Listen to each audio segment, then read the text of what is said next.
Thank you for being here today. I'm State Representative Natalie Mihalik, and I'm happy to be here and stand with my colleagues today on the Family Care Act. We are celebrating a huge win. Last week it passed out of the Labor and Industry Committee, and now we need to convince our leaders to bring this vote to the House floor so that the full House has the opportunity to voice their concerns, to be that voice for their constituents, and get this done once and for all in Pennsylvania. So I'm so glad to be joined today by my partner in this effort, Jen O'Mara. I have with us Representatives Curry, Representative Gentz, and Representative Mays, and they have been big supporters of this issue, and they need your help. We all need your help out there. So call your legislator, call our leadership, and let them know that we want this vote to happen. We want it to happen soon because Pennsylvanians really can't wait another day for paid family leave. First, I want to introduce Hannah Jones. She's a cancer survivor, and she's also with the American Cancer Society Action Network, and she's going to share with us her personal story today.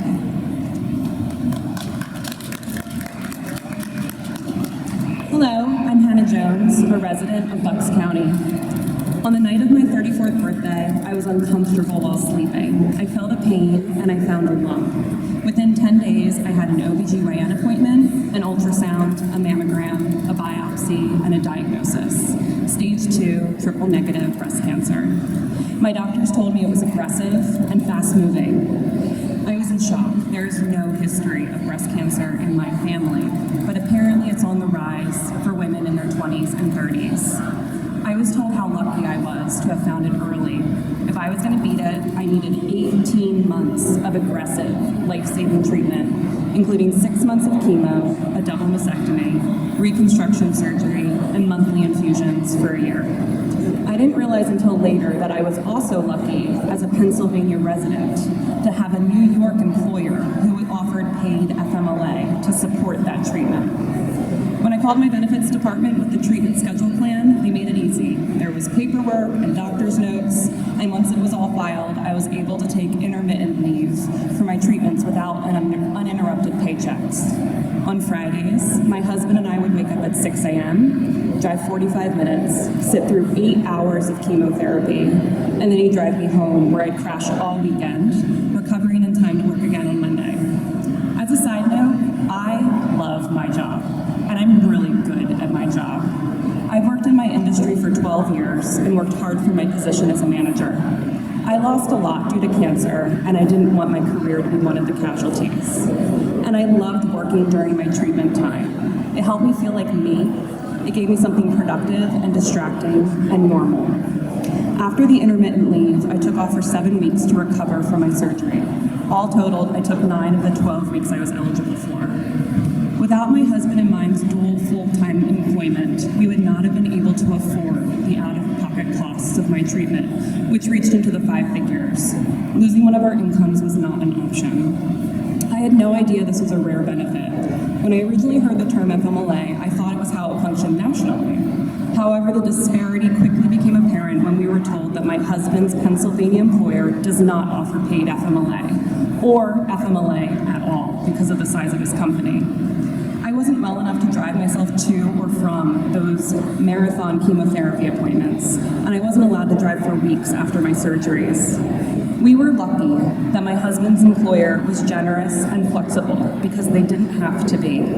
Even with that generosity, we still needed to import family members from other states for weeks at a time, which narrowly made it possible to keep up with the aggressive and lengthy treatment schedule. I am an example of how paid FMLA is critical to supporting the life and survival of a cancer patient. I am proof that it works. I was lucky all of this organization's support and planning meant I didn't have to cancel or reschedule any of the 75 appointments and procedures I had between my diagnosis in July 23 and completion of treatment in November 24. Thanks to paid FMLA, I was able to afford to survive cancer. And thanks to paid FMLA, I have a life after cancer. We didn't have to cash in our 401k or sell our house. And thanks to paid FMLA, my company kept a great long-term employee. I'm happy to report report that last month, 1 year after my medical leave of absence, I earned a major promotion at that company, and I now oversee 18 people as a team manager. Over the course of their lifetime, every Pennsylvanian can imagine a moment when they'll need the support of paid FMLA, whether it's because they have children or need to be a caregiver for a spouse or aging parent, or because of a sudden, unexpected illness. And with breast cancer on the rise, maybe that will be you, or a sister, or a spouse, or a daughter. I was lucky. Please vote yes to paid FMLA so that hardworking future Pennsylvanians don't need to rely on luck in order to afford to survive cancer.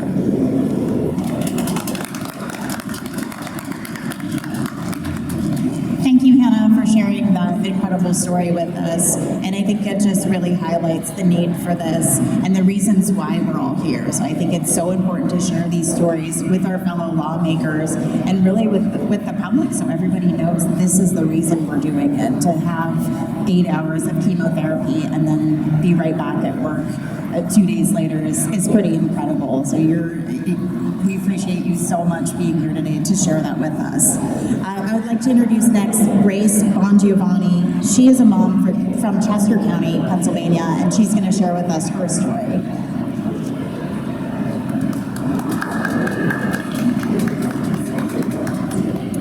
Hello, my name is Grace Bongiovanni, and I'm here today to share my experience with paid family leave. When I first moved from New York to Pennsylvania, I was planning to stay with my same employer. One of my coworkers suggested I transfer to our New Jersey office instead of the Pennsylvania office. Her suggestion was based solely on the paid family leave that's available in New Jersey but is not available in Pennsylvania. I took her suggestion and have been able to receive additional paid family leave benefits similar to Hannah for the last 4 years while living in Pennsylvania but working for a New Jersey organization.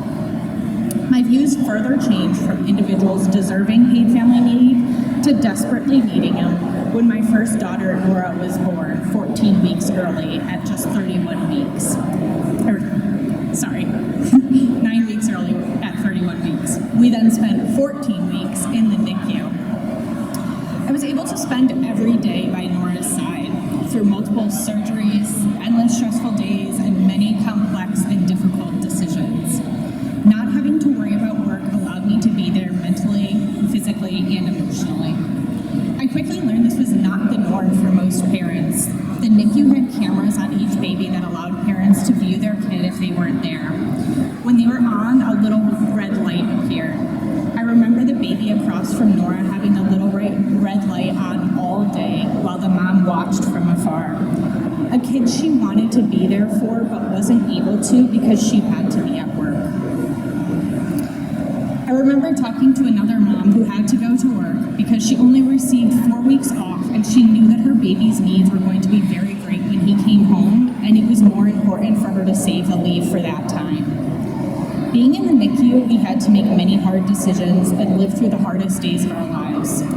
Whether to be with your newborn or be able to pay your bills should not be a decision that NICU families have to make. Nora left the NICU with a team of doctors for us to continue following. As we went to many appointments after leaving the NICU, we were often told how good of parents we were and how great of the job we were doing at taking care of Nora. Everyone wants to be a good parent. The difference was I was a lucky parent, a parent that was lucky enough to have paid leave to be there with Nora and to help her out as she recovered. It's time for Pennsylvania to offer a paid leave program so that this isn't about luck, but a right for all families in the Commonwealth. Thank you. Thanks so much, Grace, for sharing your story. Grace and I were chatting a little bit earlier this morning, and I had a daughter in the NICU as well, and we both were saying that we didn't really see other parents there in the NICU during our lengthy stays, and it's really because people can't afford to be away from work for all those weeks while their children are recovering, which is an absolute tragedy. I do want to point out we are also joined this morning by Reps Carroll and Representative Powell, who is a co-prime sponsor on the bill as well. I next want to introduce Karen. She's a mom from Pittsburgh, and she is with Moms Rising.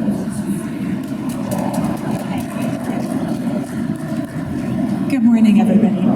I'm actually here to share the story of one of our members from Pittsburgh, and she has shared the following about her need for paid leave. I'm a proud member of Moms Rising in Pittsburgh, and I'm a mom of 5, ages 9, 10, 17, 18, and 20. This fight for me is personal, because I know what it's like to struggle without paid leave when an emergency strikes. In 2018, I was hospitalized with third-degree burns following an accident at home. I had to take 12 weeks of unpaid leave to recover. Here's the thing, bills don't stop being due when you're in the hospital. Suddenly losing my income put my family in crisis. When I should have been focusing on healing, I had to deal with bill collectors. I had to sign up for SNAP so my kids wouldn't go to bed hungry. The constant stress of wondering how we would make it through was overwhelming. Thankfully, I was able to heal from my injuries and return to my job. Then last year, I faced similar challenges when I stopped taking medication under supervision and ended up in the emergency room. Once again, I had to take unpaid leave. Once again, we faced impossible choices. Once again, I was overwhelmed by financial stress in the midst of a health crisis. Because of my earlier experience, I had signed up for a short-term disability plan. But those funds took a long time to come through and did not fully replace my income. I wouldn't wish that hardship on anyone. Unfortunately, I know my experience is not unique because most Pennsylvanians don't have access to any paid leave through their employers. No paid leave when a new baby arrives, no paid leave when a loved one is seriously ill, no paid leave to seek or get care during a health emergency. Universal paid leave would have a huge impact. It would enable moms like me to take care of our families and contribute to our communities without constantly falling behind. We get stories like this every day from parents across the Commonwealth. Thank you.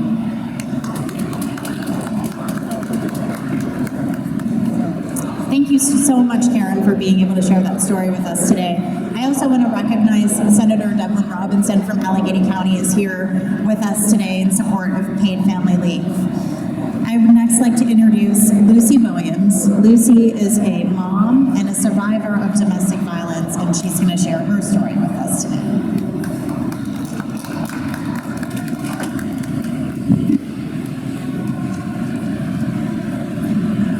Hello, my name is Lucy. I am a disabled woman, survivor of domestic violence, and a mother of a 7-year-old son who also has dwarfism and was in the NICU as a baby. I am eternally grateful for the paid family leave I received in California, where my son was born. I think this bill with paid family leave and safe leave for domestic violence victims will help others survive, live, and eventually thrive. I am one of the lucky survivors of domestic violence who escaped, and my son and I are free and alive today. As a first grader, he loves Minion toys, singing at the top of his lungs, and showing me the cool robot dance moves he learned from his friends. 8 years ago, pregnant and trapped in my abusive relationship, I was the primary breadwinner and also responsible for working the second shift, cleaning the house, cooking food, paying all the bills, and of course, taking care of my ex's needs.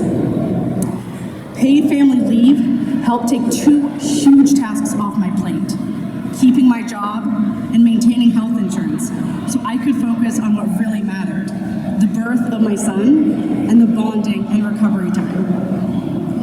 My son was born 2 weeks early via emergency C-section with underdeveloped lungs and was in the NICU for weeks. Paid family leave took care of the urgent needs of medical insurance and job security, allowing me to prioritize the most important things, healing from C-section and prioritizing time with my son in the NICU, bonding, encouraging him as he recovered, rather than worrying and stressing about work. I escaped the abusive relationship when my son was 11 months old. Paid family leave allowed me to put on my own oxygen mask first, identify that I was in an abusive relationship, and start planning an escape. It takes domestic violence victims, on average, 7 tries to leave before they succeed, if they're lucky. Pregnancy and birth is all about bringing a new life into this world and providing a safe space so they can bond with parent, grow, and develop. Safe leave for domestic violence victims allows people to stay alive, take care of their basic necessities so they can plan a safe escape route without getting murdered by their partner and escape dangerous, life-threatening situations. I appreciate your time today and hope you will vote and support this bill to help other parents with children like me. Thank you.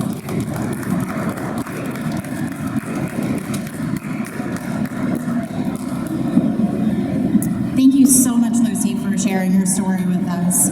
I'm going to bring up Alyssa, who's also a domestic violence survivor, but has a very different story because she did not have access to paid family leave. Good morning, everyone. My name is Alyssa, and I'm here today to tell you my story, a personal story that underlines the importance of the Pennsylvania Paid Family Care Act and the difference it could have on victims of domestic violence. A few years ago, I was assaulted by my partner at the time and suffered an injury to my face, one that required several stitches. It was one of the most chaotic and darkest times in my life. I decided to leave, a decision that wasn't easy. I ended up in a shelter for victims of domestic violence. During this time, I maintained a full-time job, something that was not easy to do. I took a few days off right in the beginning. I took a few days off in the beginning, but knew I had to go back to work. With so much uncertainty in my life at the time, I felt my job was the only stability that I had and the only way I'd be able to rebuild my life. I knew I couldn't lose it, but I was so conflicted at this point. I had not told my employer about the assault. I had so much anxiety about people seeing my face, but unfortunately it wasn't going to heal overnight. I had no choice. My income was dwindling away with every day that I wasn't at work. So after 4 days, I returned wearing a mask, but not just a physical one to hide my face, but a metaphorical one to hide what was going on at home. Those first few weeks back at work were a whirlwind. I would cry at my desk when nobody was paying attention. I struggled to keep both of my masks on while I was at work.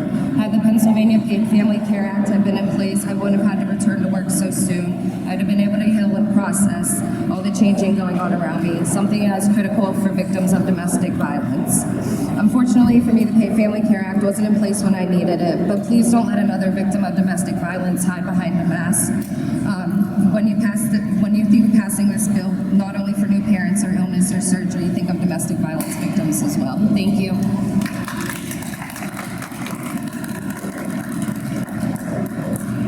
Thank you, Alyssa. I'm sure that wasn't easy to share. We appreciate you being here. And there's obviously this need. We have heard from a cancer survivor. We've heard from victims of domestic violence. We've heard from moms. We heard many of our own colleagues last week during the committee meeting sharing their own personal stories. We know the need is there. But let's hear the other side of it. How can this be a benefit to the small businesses that are the backbone of our communities across the Commonwealth? I'm going to bring up Megan Gallagher. She's the owner of Third Space Fitness Collective, Philadelphia chapter, and of the Chamber of Mothers to talk about that small business aspect.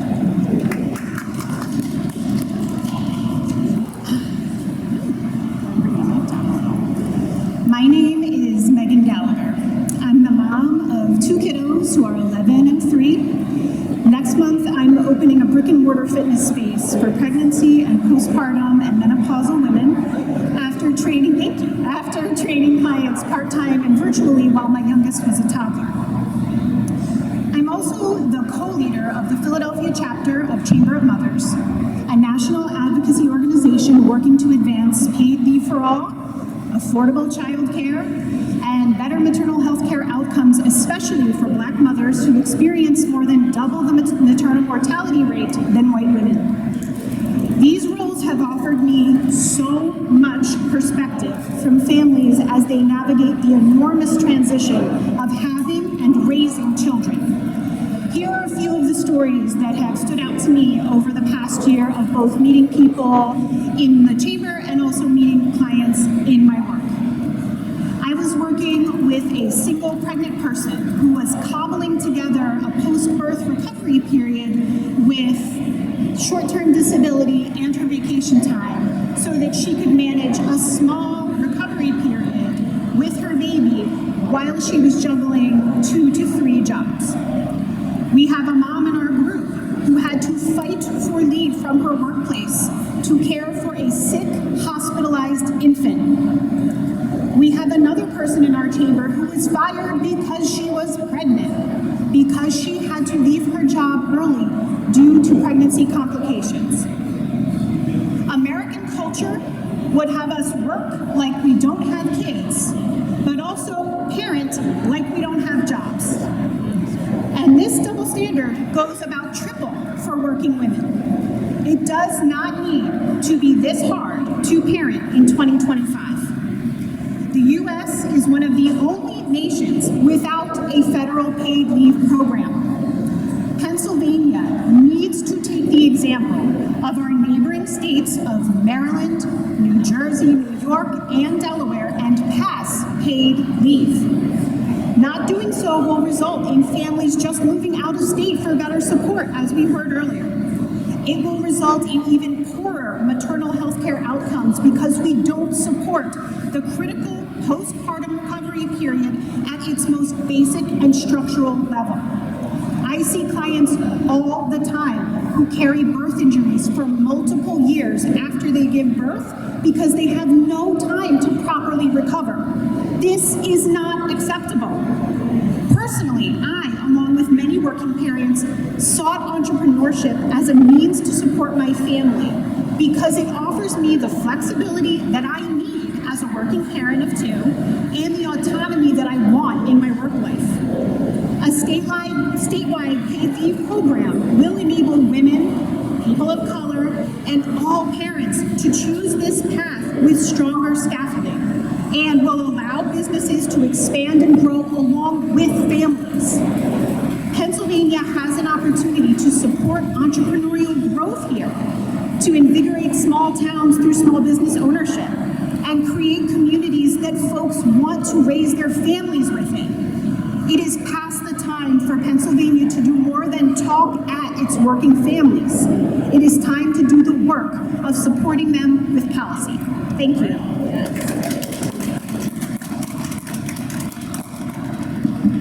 Thank you so much for sharing that with us, and thank you to all of our speakers here today to be willing to stand up for this and share their personal stories and how this could really benefit them, and this could benefit millions of Pennsylvanians across the state. You mentioned how we're one of the only countries to not have a paid family leave. The reality is 170 nations across the globe have figured out a way to do this.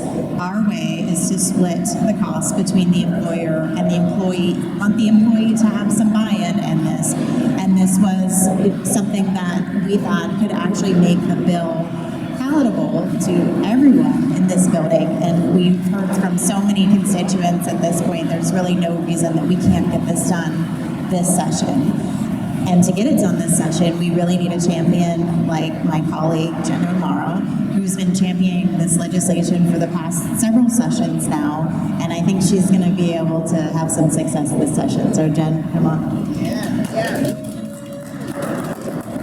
Thank you, and good morning, everyone. Thank you to all of my colleagues on both sides of the aisle who have joined us today to show their support for the Paid Family Care Act.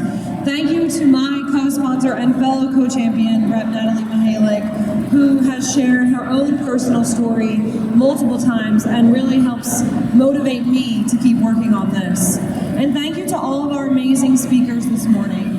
Your stories touched me in different ways and is furthering my resolve to get this bill done. One of the themes we heard today was about luck. Some of us were lucky and had a program in place to support us when we needed it. Some of us were not, and were forced to live in very difficult times that should not be acceptable. Well, I feel like we can't have Pennsylvanians counting on luck anymore.